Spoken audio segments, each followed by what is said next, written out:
Daf Nun Dalet.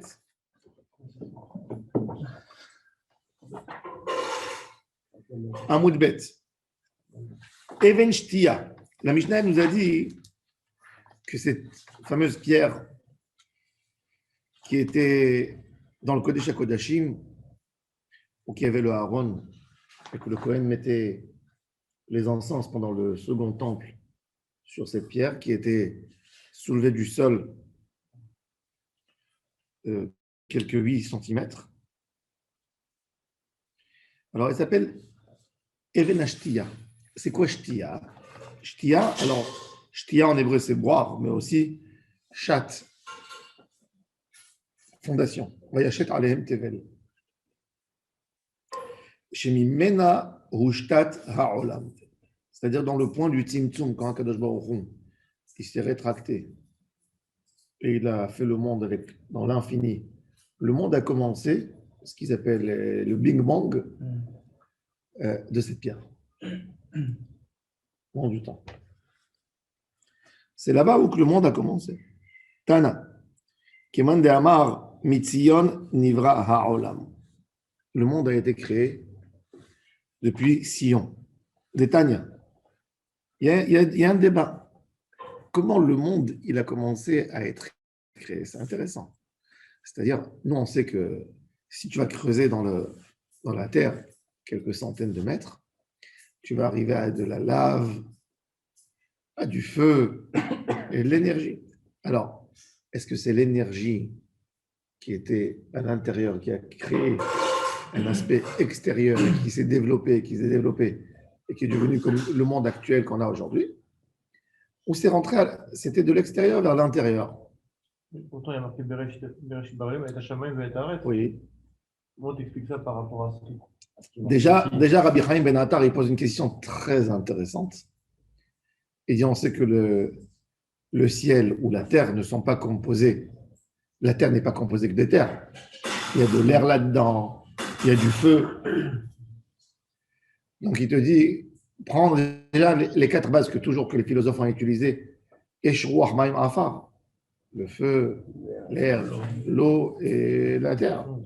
Alors, il dit, Bereshit, d'abord, il a fait Eshruach Maim Afar. Ensuite, avec ça, il a pu créer Shamayim Va'aretz. Alors, il explique qu'ils ont été formés en même temps ensemble, les éléments.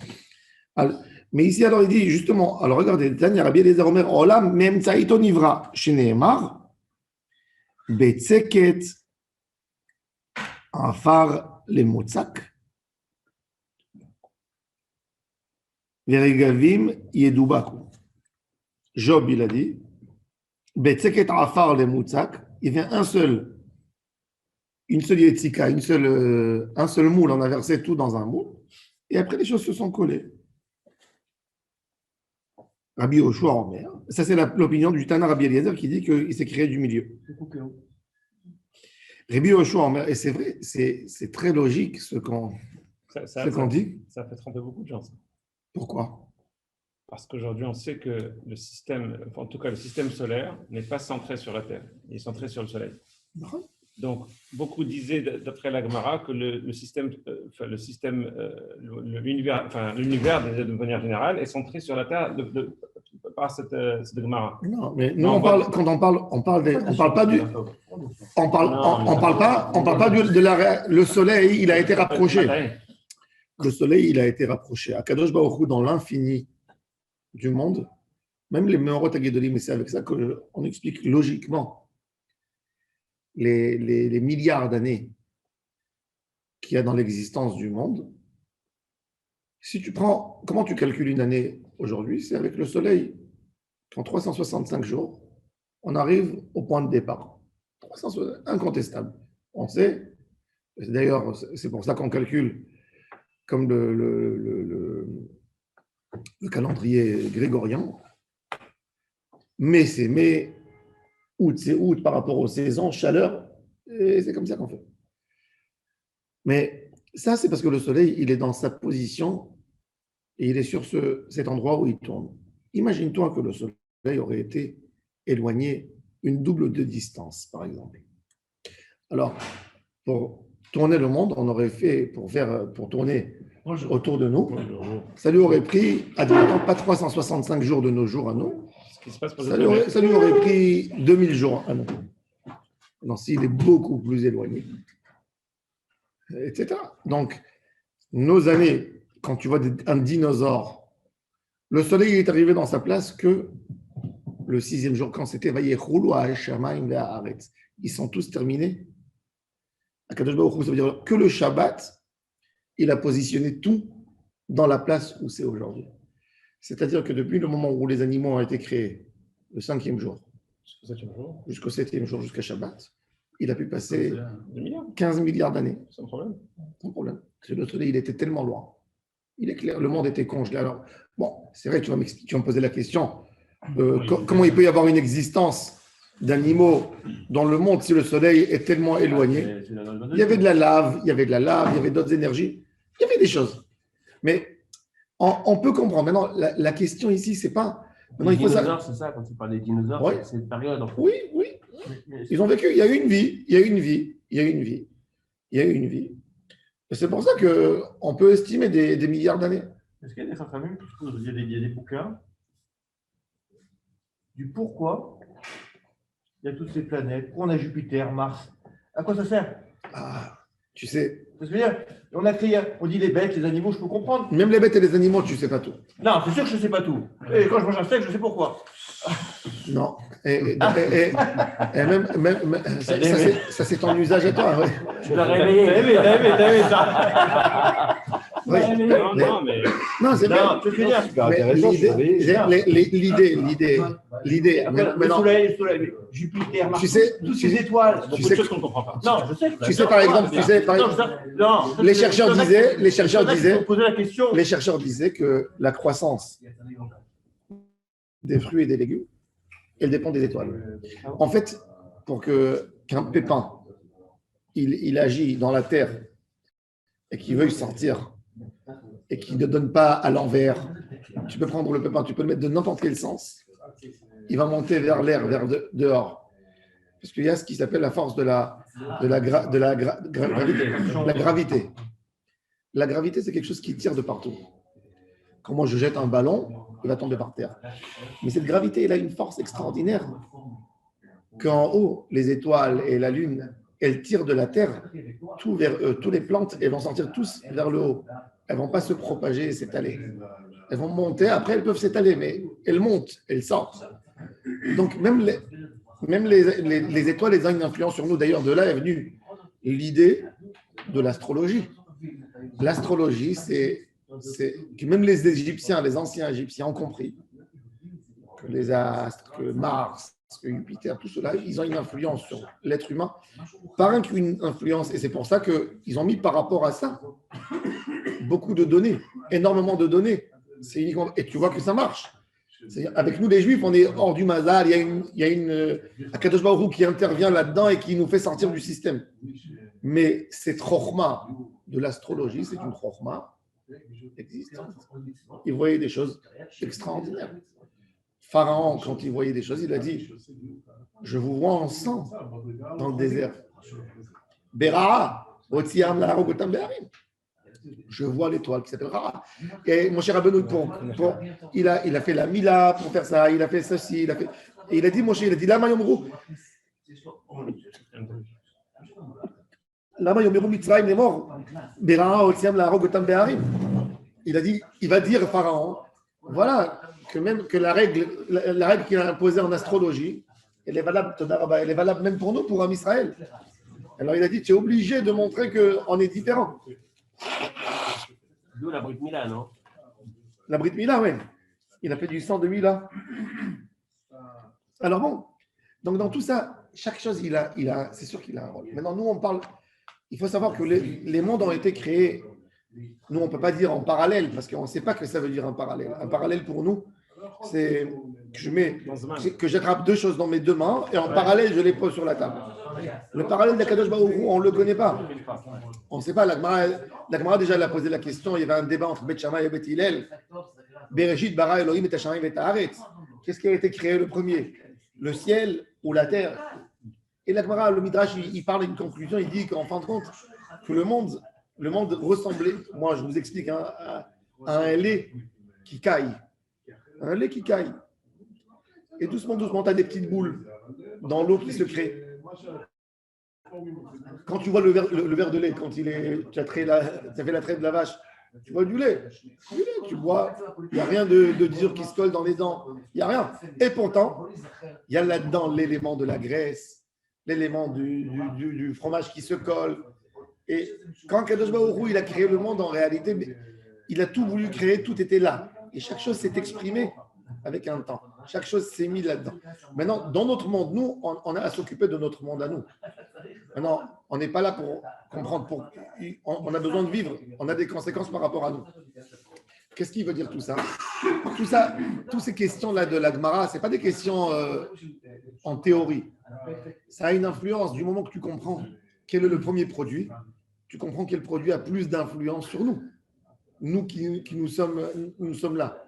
Et c'est comme il explique le Hari Akadosh, le Harizal, il dit quelque chose d'extraordinaire. Il dit que on a un monde, on a eu des mondes qui ont existé avant le monde, les Melachim Kadmaïn, les rois, les 8 rois qui ont 7 et 8, les 7 rois qui ont gouverné, qui sont morts. Après, il y a le 8e.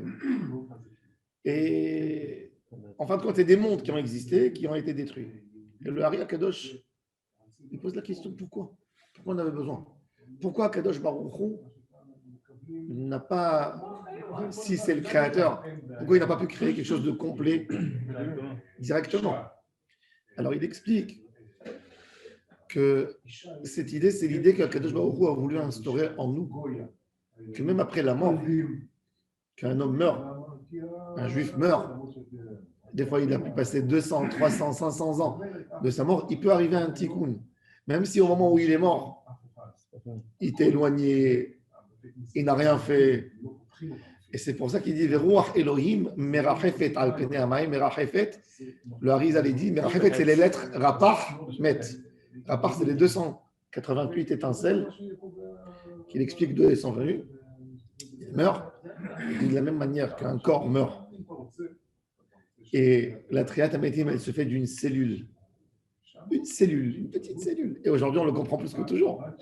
D'ailleurs, hier, j'ai lu dans les infos, aux États-Unis, il y avait une sorte de souris, de top comme ça, qui a été massacrée par la population locale et puis avec les industries, etc.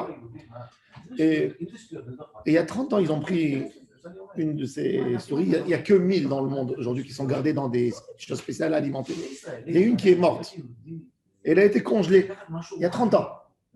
Et les chercheurs l'ont pris, ils ont pris une cellule et ils ont réussi à recomposer. Et ils disent que ça va sauver les espèces. Tous les scientifiques qui sont comme des fous parce que pour eux maintenant, il suffit de prendre, pour ne pas perdre les mammouths par exemple, ils vont prendre les espèces d'animaux, ils vont garder dans des congélateurs, ils vont les reproduire. Ça veut dire dans l'idée. Période des 8 rois, là. C'est à quelle période? Bien avant le monde. On ne sait pas, il n'y a pas de période. C'est hors période. Nous, on vit dans une période. Il n'y a pas de période. Tu ne sais pas la calculer par rapport aux années. Avant Bereshit. C'est pas dans les 5 jours. Avant Bereshit. Dans le Tohu Bohu. Mais c'est une question avec notre père. Si, Yesh Kesher. Yesh Kesher. Il y a eu 900 en général. 900 Arrête avec ta Tohu. C'est-à-dire que tout ce que Kadosh Baruch Hu. Arrête avec ta Tohu, c'est ça? C'est dans le Tohu, le monde du Tohu. Tohu Bohu. C'est ça, Drouché Olamato. Le Tohu. Oui, le Tohu, c'est. Mais en réalité, tu comprends. En réalité, qu'est-ce que tu comprends? Le Harizal, il t'explique. Le Hari Akadosh, il t'explique que tout ce que tu as dans n'importe quoi, en réalité, tu vois ce verre? Dans ce verre, il y a 10 sphères. Maintenant, si tu prendras ce verre et tu arriveras à le décortiquer, dans chaque sphère, il va y avoir 10 sphères. Et c'est vrai que tout bouge, le produit bouge. La preuve que le produit bouge, c'est que si tu prends ce verre et tu le mets 2000 ans, fermé dans une boîte, il va se décomposer, il va devenir de la poudre. Pourquoi? Parce que les forces internes, les atomes qu'il y a dans le verre, qui sont composés, qui sont collés, que moi je les ai mis par défaut quand j'ai mélangé de la colle avec du bois et j'ai réussi à faire un verre, je les ai mis quelque part, mais ils veulent retourner dans l'endroit où ils étaient avant. Donc il y a un débat que toi tu ne vois pas.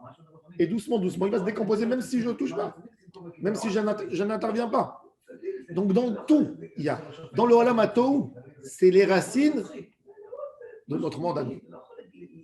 C'est les racines que tu ne vois pas.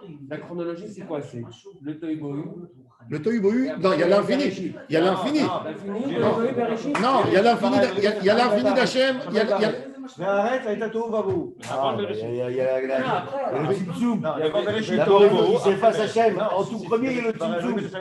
Hachem, on ne rentre pas dans les dimensions. Il y a l'infini d'Hachem. Il y a l'infini d'Hachem qui est hors espace, qui est hors temps. Après, il y a eu à un moment un Tzimtzum. On ne sait pas. Il y avait d'autres Tzimtzumim qui ont précédé avant. Il y avait d'autres Tzimtzumim. Il faut qu'il se retire. Dans l'infini. Oui, Hachem il s'est retiré. Et ça, c'est le Tzimtzum. Il y a une sorte de lumière. On n'arrive pas à la définir, alors on donne dans des dimensions humaines. Pense qu'il y a une lumière.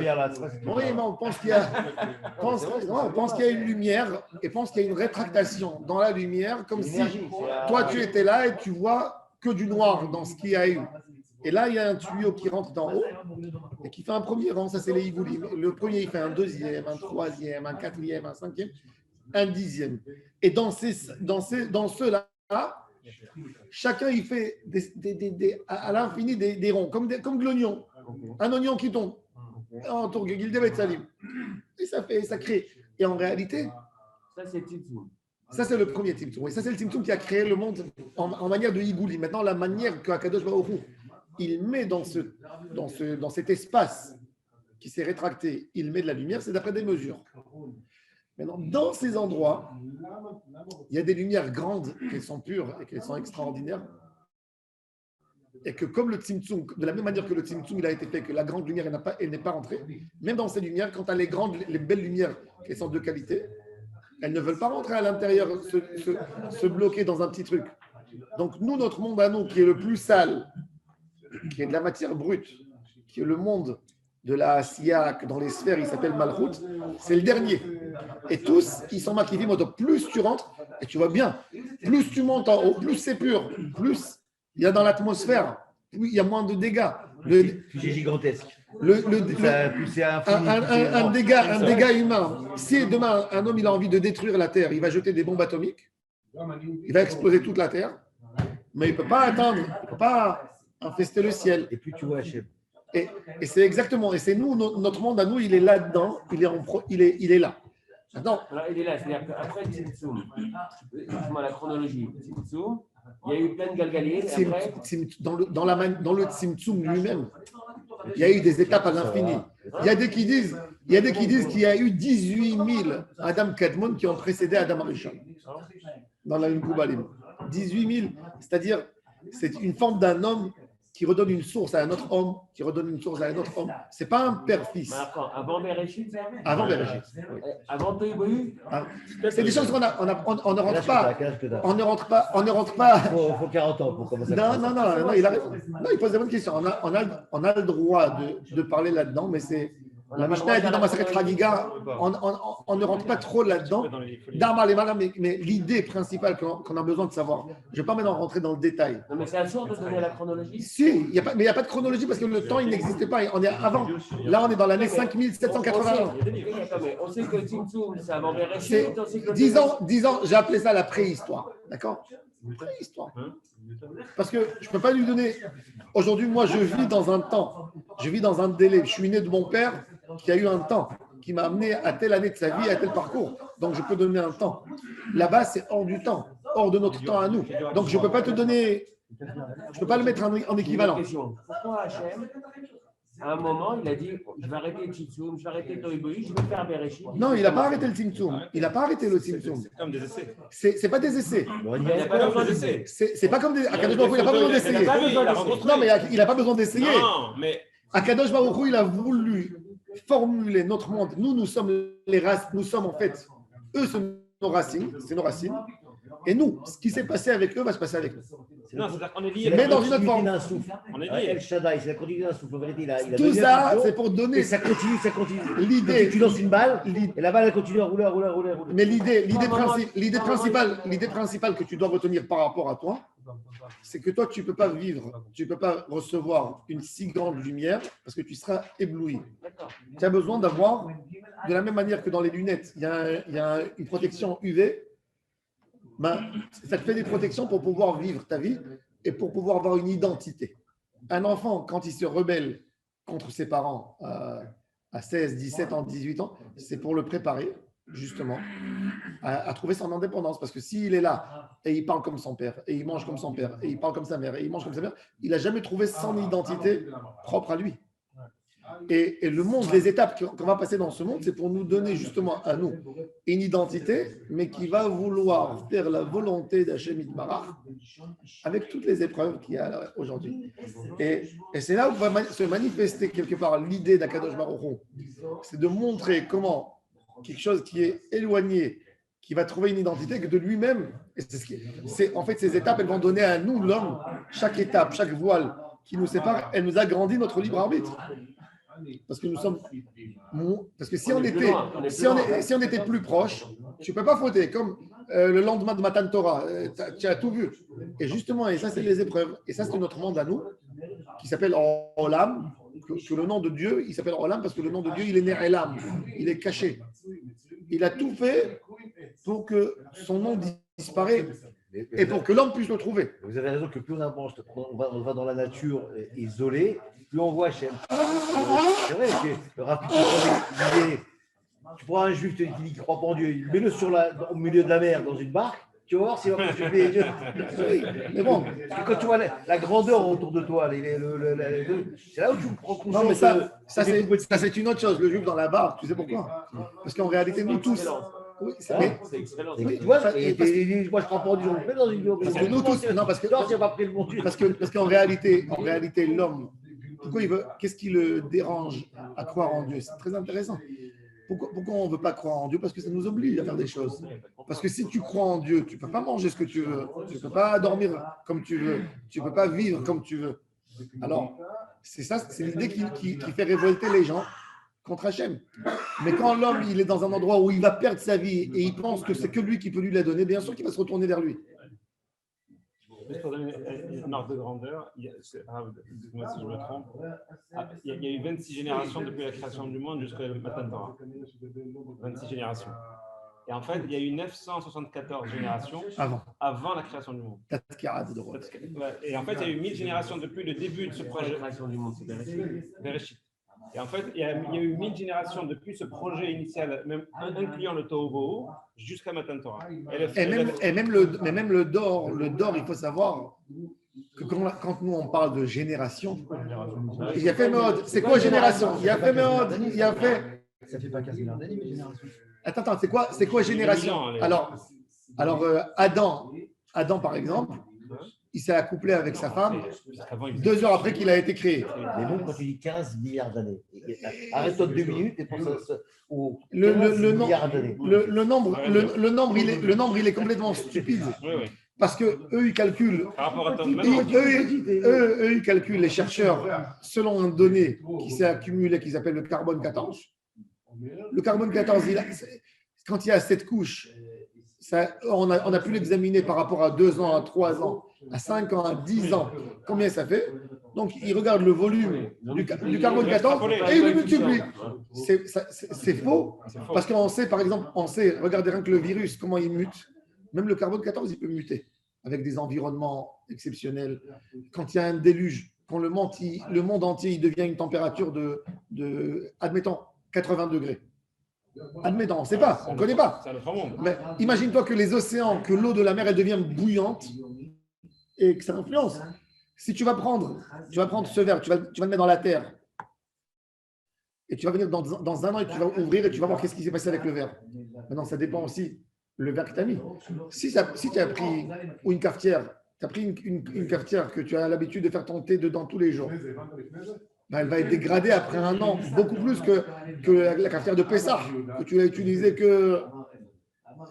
chaque chose. Pour la pluie, le soleil, le truc. Mais non, les chercheurs, c'est de l'estimation. C'est de Ah, ils font l'estimation. avec ce qu'ils ont. Un chercheur qui va mourir pour son opinion, il est maboule, parce que même lui, il ne sait pas. On est dans la recherche. Moi, je ne le conteste pas. Je ne dis pas qu'il n'y a pas eu 15 millions. Mais j'explique que la notion du temps, elle a eu d'autres dimensions. Tu dis 26 générations en tout. Non, c'est quoi une génération? Une génération. Mais même la génération, c'est une naissance. Matan Torah. La génération, c'est une naissance. Ce que tu appelles génération, c'est une naissance. Non, celui-là, moi je suis mais répète ce que on va remonter jusqu'à Abraham Avinu. Ouais. C'est la Tu génération. sais, dans l'histoire, 26 générations. 26 générations. Et Dans Abraham, Avant Adam. Non, mais t'as dit avant, t'as dit. depuis Adam jusqu'à Il y a 26. Moshe, il y a 26. D'accord, mais Et avant. avant Adam, il y avait 974. En fait, il y a 1000 depuis le début du projet jusqu'à mais maintenant, Matan Torah. tu sais pas non plus. On ne sait pas, mais C'est combien de générations? Parce que regarde, quand tu racontes aujourd'hui une histoire, tu dis la voiture où le bateau sans voile, il a été inventé au 19e siècle. Comme ça, tu dis. Mais demain, quand nos enfants ils vont dire le téléphone portable, il a été inventé en 1990, par exemple. Et le téléphone avec écran en 2000. Et après le Samsung 2 en 2001. Il n'y a plus de génération. La notion de génération, elle évolue par rapport à des grandes choses qui ont été faites. C'est ce qui marque une génération. Un enfant, une nouvelle naissance. Donc quand tu as des générations comme ça d'une vie, tu ne sais pas ce que ça veut dire. Tu ne peux pas dire que 1000 générations, ça correspond à 30 000 ans. Non, c'est pas. Ça peut La correspondre preuve, c'est que même dans les 26, à des centaines de milliards d'années. Même dans les 26, on est passé de 1000 à 120. Exactement. Quand tu prends, c'est bon, 26 ans, c'est vrai. Ça peut correspondre. 26 générations depuis Adam jusqu'à Abraham, ça correspond à 100 ans. Abraham Avinu, il était en 2448. 10 et 6. Donc ça va. 90 ans à peu près. Mais encore une fois, tu vois que ça a bien rétréci parce que pour nous, Touché aujourd'hui, l'arc, il avait 1000 ans. Avant. Ça dépend des générations, mais touché Le l'arc. 5e jour. le temps, il a été créé. Le 5e jour. Le temps, il a Le été. soleil est arrivé. Le temps, il a été créé Le 6e jour. que quand le monde il a été en place, ça veut dire Shabbat, c'est le premier. Et c'est pour ça qu'il y a des qui te disent, il y a un grand débat entre nos sages. Comment je calcule? Est-ce que Shabbat, c'est la deuxième année? En fait, Shabbat, c'était Rosh Hashanah. Ah oui, Est-ce que le Rosh Hashanah, c'est 25. c'était déjà la deuxième année? Parce que le monde, il a été créé le 25 Elul. Mais qu'est-ce que ça veut dire 25 Elul? De quelle année? De quelle année? De l'année infinie. Mais c'est peut-être même Nissan. C'est ce qu'ils appellent Baharad. C'est ce qui s'appelle Baharad. Le Rambam, il te dit que tu comptes le monde dans la deuxième année. C'est sûr, parce que tu ne peux pas le compter première année. Parce que la notion du temps, elle a commencé avant. Maintenant, nous, on ne sait pas la première année combien de temps. Mais on commence à calculer. Parce qu'on compte à partir de l'homme uniquement. De l'homme. Adam Arishon. Bon, alors justement, tout ça, c'est des Ça débats. sur une phrase. Hey, tu peux continuer C'est encore. rien.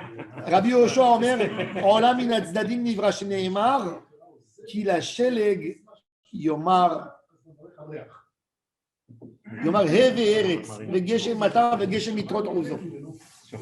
Il dit, Rabbi Yoshua, que le monde, Rabbi Yoshua, il dit quelque chose d'extraordinaire. Il dit que le monde, il a été créé, disons, par défaut. Ça correspond plus au monde des sphères, justement. Rabbi Yoshua, il correspond au monde des sphères parce qu'il explique que le monde, il a été créé par ses côtés. Et ça correspond plus à la brina de Igoulim. Ça veut dire qu'il y a un rond qui est pur, qui crée un autre. Et donc, il dit le monde, il a été créé justement par la spiritualité. Il est devenu plus matériel. Maintenant, dans la Kabbalah, il y a aussi le Yosher. Mais c'est une autre chose déjà. À expliquer comment ça se fait. Le cher, c'est quoi tout droit? Yosher, c'est une lumière droite qui vient en forme d'un homme. Quand est-ce qu'on fait des accords de. Alors, il dit, Non, c'est si vrai. ça vous intéresse, vous Ouais, allez chez bah oui, un ouais, voilà. dimanche ou quelque chose. Bon, Ouais, il faut être sérieux. Il faut une étudier fois par semaine. mais il faut être sérieux. Parce qu'il faut prendre les étapes de A à Z. Bah Tu ne oui. peux pas t'arrêter au milieu. Si vous êtes sérieux, une fois par semaine. Moi, je suis présent. Moi, j'ai 50. Vous pouvez. J'ai l'âge, Il y a tellement de choses. Non, mais il faut un peu de bouteille. Non, ça va. Alors, accompagnez, regardez. Alors, lui, il a dit Olam min hatzdadim nivra sheneimar ki la sheleg yomar he ve'eretz, geshem umatar ve'geshem mitrot uzo. Rabbi Yitzhak Nafra Amar. Rabbi Yitzhak, tout ça maintenant, c'est des paraboles et des métaphores. C'est des choses très. Il dit Akadosh Baruch Hu a jeté une pierre dans l'eau, qui tient comment? Et de là-bas, le monde a été créé, à la base. Parce que, ouais, pierre dans l'eau. Parce que tu vois bien, tu dis dans le monde du Tohu, qu'est-ce qui est écrit? Ruach Elohim et Rachefet, Al Pnei Hamayim. L'eau existait. L'eau. L'eau, c'est le premier produit. L'eau existe dans l'infini et Dieu lui fait une terre qui sort. Exactement comme l'idée du lait qui crée, qui caille. Donc le liquide avant le solide. Le liquide avant le solide.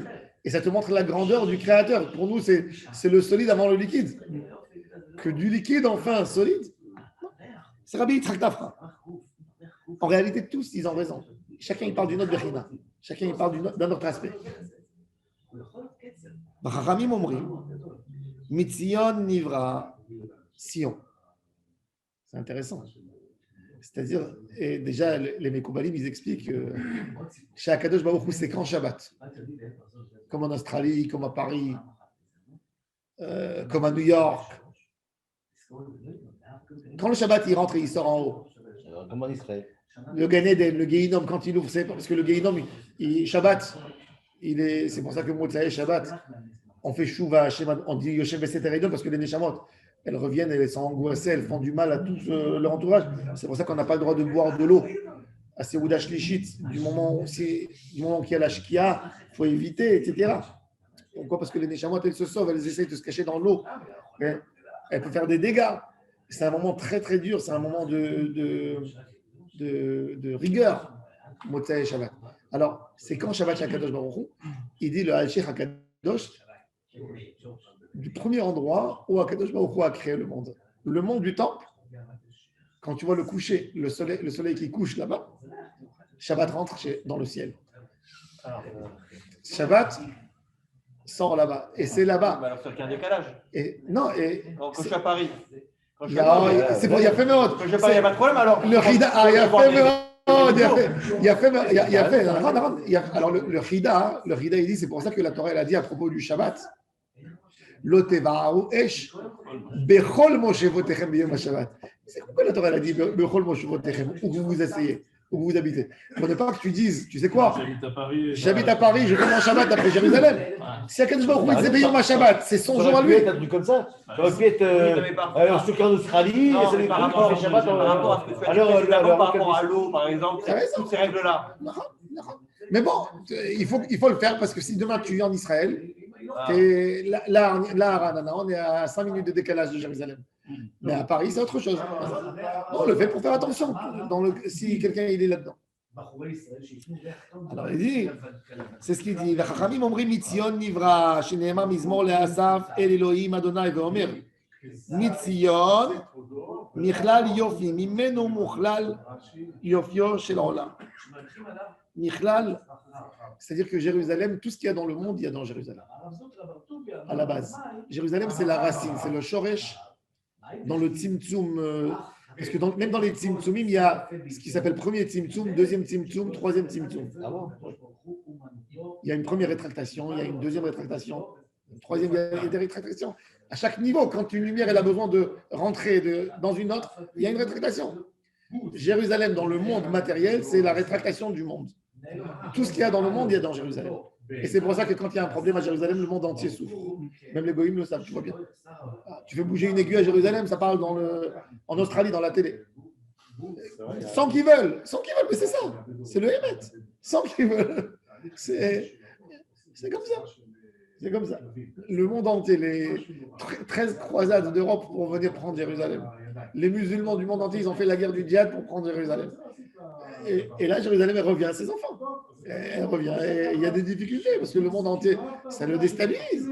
Et il s'est habitué. Tout leur chefa, il vit Jérusalem. C'est le robinet. C'est le robinet. Le Gaon de Vilna, il a dit qu'au XVIIIe siècle, quand il va commencer à avoir un retour massif vers Jérusalem des Juifs, il y a la source de la sagesse qui va venir dans le monde. Et c'est incroyable. 18e siècle, les élèves du Baal Shem Tov, Qui a dit ça?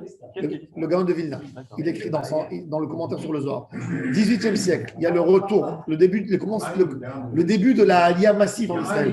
Les élèves du Gaon de Vilna, les élèves du Baal Shem Tov et les Juifs qui montent de Tunisie, du Maroc, des groupes vers Israël. Et c'est là que l'industrie se développe dans le monde entier, à Jérusalem. Et c'est là que le monde il a changé tout d'un coup, il est sorti du monde de la Renaissance. Et ça commence les grandes industries et l'invention, l'électricité, les machines à vapeur, tout vient de là. Tout vient de là. Ça, c'est les étapes. Et on voit bien le monde, comment il s'est développé depuis. Il y a un grand diaprot d'habitat de Bien sûr. Yerushalayim, c'est. Le Ramban, il te dit, plus tu montes, plus tu bénéficies d'une lumière, de quelque chose que tu fais. Et il dit, Tanya Rabbi Eliezer Gadol Omer, Elle toledot hashamayim ve'haaretz, be'i bare'am, beyom ha'asot Adonai Elohim, eretz ve'shamayim. Toledot shamayim, non, eux, c'est la poubelle de Jérusalem. Eux, ils sont dans le côté poubelle. Tu vois bien? אלה תולדות השמיים והארץ, תולדות שמיים משמיים נבראו, תולדות הארץ מארץ נבראו.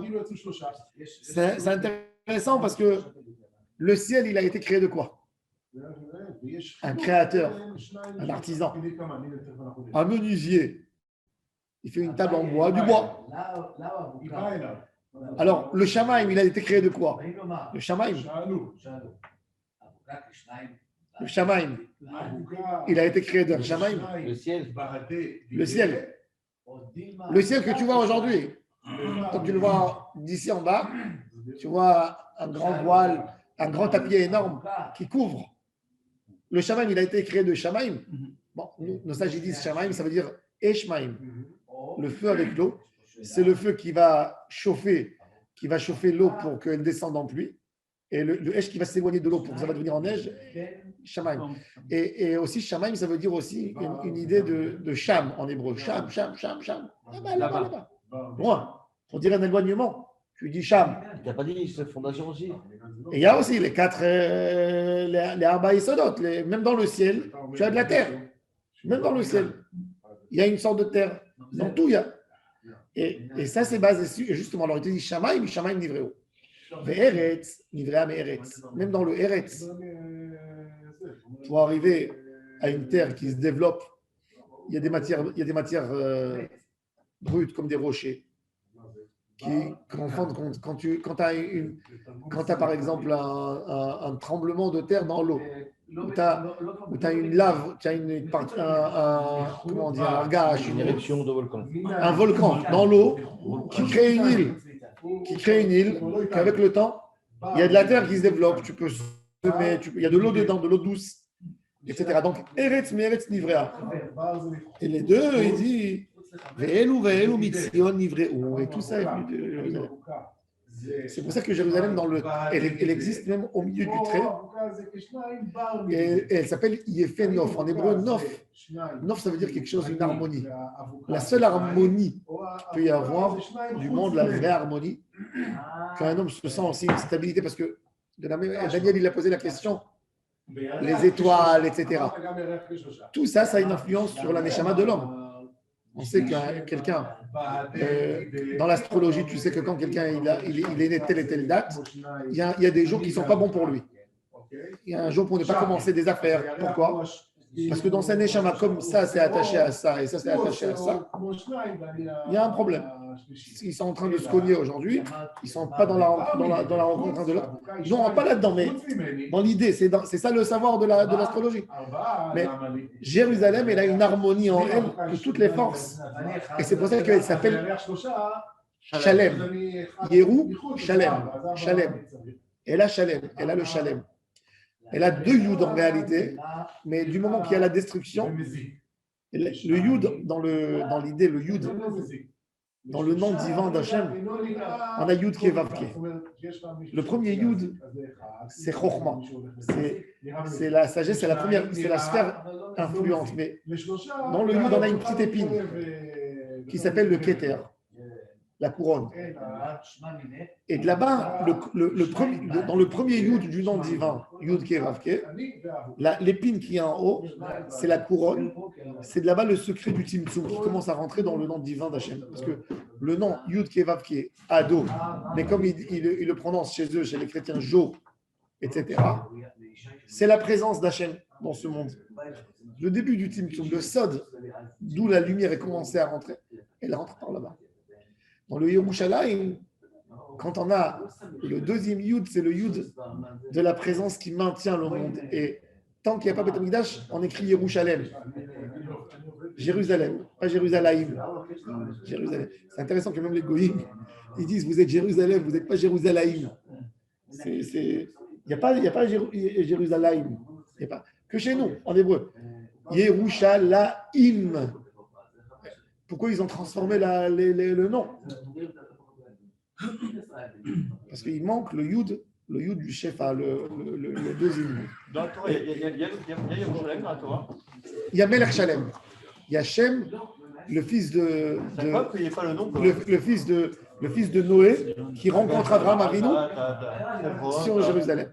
Il n'y a pas. Non, il n'y a pas. Non, il y a d'autres noms. Il y a Jérusalem, elle se développe au moment de David amène. On parle de plusieurs zones d'Israël. Elle n'y est pas. Et Il y justement, a dans d'autres noms, non? Si je peux. pardon, Dans d'autres noms. Jérusalem, elle a 70 noms dans la Bible. Elle a Sion, elle a Irtsevi, Kiryat Ne'emana. Il y avait un tzaddik qui vivait ici à Ramat HaSharon, il s'appelait Rabbi Chaim Senouani. Il a écrit un livre, Les 70 noms de Jérusalem. Et il montre que dans chaque nom, il a un aspect de cette ville. De qu'est-ce qu'elle a comme qualité par rapport aux autres. Et le chiffre 70, ça représente les 70 nations, les forces. Et donc il dit, Haramim, tout ça, ça a été sorti de Jérusalem. Vaïkra, comme qu'il est écrit. Mizmor Lea, Safasaf nous dit, El Elohim Adonai Diber, Vaïkra Eretz. Dieu a appelé la terre à donner ses forces, à unir ses forces. Mi Mizrach Shemesh Ad Mevro, Veomer Mitzion Michlad Yofi. Elohim Ofia Mimenu Michlad Yofio Shel Olam. De Jérusalem vient la beauté du monde. La beauté. La notion de beauté, c'est pas ce que nous on appelle les beaux boulevards, les Élysées, etc. La beauté, c'est une autre dimension. C'est chacun qui décide qu'est-ce qui est beau à ses yeux. La beauté, elle est dans. Jérusalem, c'est la seule ville du monde où que chacun trouve son aspect, son propre aspect de beauté. L'endroit qui lui plaît. Elle a un charme. Elle a un charme particulier. C'est la preuve. Des peuples qui ont quitté leur pays pour aller faire la guerre sur Jérusalem. C'est-à-dire qu'elle a quelque chose qui peut attacher, même en psychologie d'ailleurs, il y a le syndrome Jérusalem, vous connaissez ça? Oui. Il y a la folie Jérusalem qui s'appelle. Qui se prend pour un messie parce que il y a un syndrome. Moi, j'avais un ami à moi qui a eu ça. Le syndrome Jérusalem, oui. Il y a des gens qui vont à Un Jérusalem. ami que je connaissais. Moi, j'ai un copain. Et à un moment donné, il s'est mis à tous les Il était catholiques, c'est brillant, un messie, c'est Hein? un messie. J'ai halluciné. Très brillant, hyper Il s'appelle David Brahim. Baruch Adonai Leolam, Amen, Amen.